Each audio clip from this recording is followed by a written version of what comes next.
ये नवरात्रे में जब 5वां दिन नवरात्रे का रहे, चैत्री नवरात्रे का 5वां दिन रहे, और मान लो कि आपके घर में किसी बच्चे की, लड़के की या लड़की का या मंगल विवाह नहीं हो रहा हो या शादी नहीं हो रही हो, या उस लड़के लड़की के लिए बहुत प्रयास कर लिया आपने और उसकी शादी हो ही नहीं रही, अथक प्रयास आपने कर लिया और उसका मंगल विवाह नहीं हो रहा, तो ये देवी भागवत में स्पष्ट कहा गया है, देवी भागवत में वर्णन किया गया है, देवी भागवत में वर्णित किया गया। और देवी भागवत में कहा गया कि आम का जो पत्ते होते हैं, आम का जो पत्ता होता है, आम का जो पल्लव होता है, उस आम के पत्ते पर हल्दी और सिंदूर, इन दोनों से स्वस्तिक का निर्माण किया जाए। देवी भागवत का संवाद है, बहुत ध्यान देना महाराज। जिन कन्याओं का विवाह ना हो पंचमी के दिन, नवरात्रे की कोई सी भी पंचमी, मतलब जो पंचमी तिथि पड़ेगी, कोई भी नवरात्रा हो, चाहे वो 4 नवरात्रे में से, चाहे वो पौष का हो, अश्विन का हो, चैत्र का हो, आषाढ़ का हो, किसी भी नवरात्रे में आप कर सकते हैं। एक पान के पत्ते पर, एक ही पत्ते पर जो 2 स्वस्तिक बनेंगे, एक हल्दी का बनेगा, एक सिंदूर का बनेगा। बस अंतर इतना है, जो हल्दी का स्वस्तिक है उस पर कंकु के चावल अर्थात रौली के चावल, रौली कुंकू के चावल रखना है, और जो सिंदूर का है उस पे हल्दी के चावल रखना। इतना रखकर जिस लड़का लड़की का विवाह नहीं होता उसकी हथेली पर रखकर उसका नाम और गोत्र बोलकर महाराज उसको ले जाकर नीम के पेड़ के नीचे उसको रख दिया जाता है। मात्र 3.5 या 4 महीने ऐसे रहते हैं जिसके अंदर उस लड़का लड़की का विवाह पक्का हो जाता है। जिसका विवाह नहीं होता केवल उसी के लिए। पंचमी कौन सी तिथि? पंचमी, चाहे वो शुक्ल पक्ष की हो, चाहे वो कृष्ण पक्ष की। शिव महापुराण की कथा कहती है आपको सुख अनुभव हो जाएगा। कार्य सिद्ध जिंदगी में कभी संपदा कम नहीं हो सकती, संपदा बढ़ती चली जाती है। संपदा घट नहीं सकती, बढ़ेगी पर घटेगी, कष्ट नहीं आ सकता, रोग बीमारी तकलीफ नहीं आ सकती।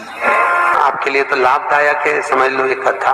शास्त्र कहता है कि जिसके घर में संपदा की कमी हो, पैसा आ ही नहीं रहा हो, सब दूर उलझ गया हो, बहुत टेंशन चल रहा हो, पंचमी तिथि के दिन गन्ने का रस, गन्ने का रस जानते हो, ईख का रस, गन्ने का रस तुलसी जी के क्यारे में हाथ में लेकर 7 बार अपना नाम और गोत्र बोलकर छोड़ दो, जिंदगी में 3 साल में तो करोड़पति बनकर बैठ जाओगे, कभी लक्ष्मी की कमी नहीं आ सकती। तैयारी में बैठे रहोगे कि फिर पंचमी कौन सी तिथि में करते हैं? जम के बोलो जरा। नाग पंचमी।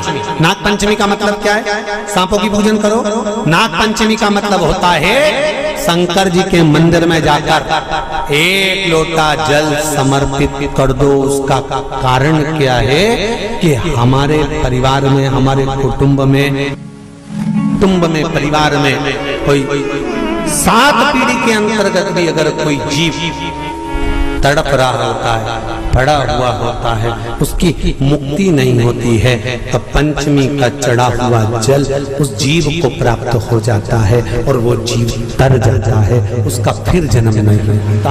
वो तर संपदा के लिए अर्थात जिसका व्यापार नहीं चलता, जिसके घर में पैसा नहीं आता, या नौकरी नहीं लग रही, या सर्विस नहीं लग रही, आप अप्लाई कर रहे हो, जगह जगह जाकर इंटरव्यू भी दे रहे हो और पैसा नहीं आता, तो उसके लिए भी प्रयास किया जाता है। पर उसके लिए यहाँ पर जो धन के लिए करते हैं, उसके लिए विष्णुपदी के लिए करते हैं। मतलब जैसे गंगा के जल में तुलसी के 11 पत्ते डाले जाते हैं, और उसको किसी भी नारायण के मंदिर में राम कृष्ण शिव, शंकर नहीं, राम कृष्ण भगवान विष्णु, दत्त आदि जितने नारायण के मंदिर है, उस मंदिर में किसी भी पात्र में, एक छोटे से पात्र में उसको भरकर रखी आते हैं महाराज। उससे भी जॉब, सर्विस, नौकरी में सफलता प्राप्त हो जाती है। परंतु वो भी एकादशी को ही होता है। कुछ देर तक पात्र को रखा जाता है, फिर वही पात्र का जल किसी भी वृक्ष के नीचे डाल दिया जाता है, उससे भी नौकरी के लिए फायदा मिलता है।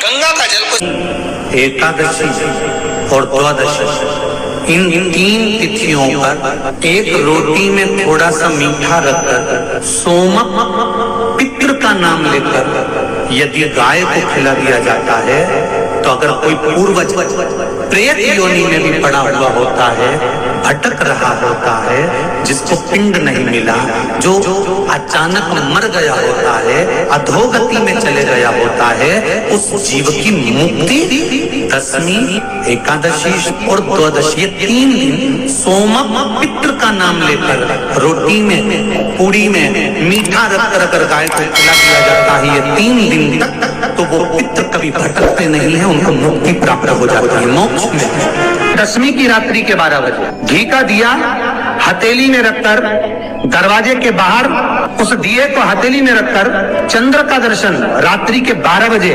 दिए की लो में चंद्र का दर्शन करते हैं, उससे ज्योत प्रबल होती है हमारे। या तो होगा वो नौमी की रात्रि 12 बजे या दशमी की रात्रि की 12 बजे चंद्र का दर्शन, दीप घी का हाथ में जलाकर, नाम गोत्र अपना बोलकर, नरसिंह भगवान का स्मरण कर कर, ज्योति में चंद्र का स्मरण कर कर दर्शन किया जाता है। नेत्र कमजोर हो तो 3 या 4 दिन में ज्योतियों का क्रम बढ़ना प्रारंभ होता है। वैसे तो 15 दिन का लिखा है, पर